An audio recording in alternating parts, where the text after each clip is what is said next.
Ever since civilian nuclear power was commercialized in the 1960s, the question of how to safely dismantle power stations has been an ongoing source of discussion. This is a long, complex and expensive operation. Phase 1 involves shutting down or decontaminating the plant. Nuclear fuel is discharged and circuits drained. It's usually possible to eradicate 99.9% of the radioactivity originally present. The site is then left untouched and monitored over a certain period of time. It's only totally dismantled in the second phase of the project, when equipment and structures are cleaned and removed, with the exception of the reactor building. At this stage, it's too early to access the most contaminated areas of a site, but there's still an element of risk.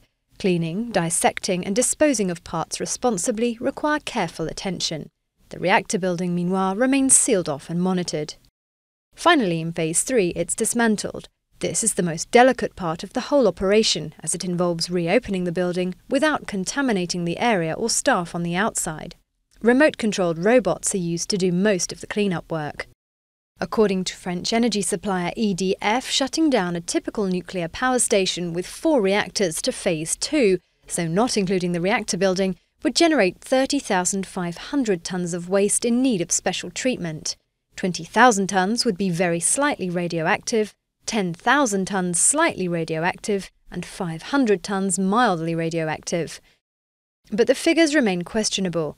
The OECD cites 36,000 tonnes for the total shutdown of a power plant. Up until now, no site has been entirely dismantled. Depending on the method chosen, the process can take between 25 and 100 years.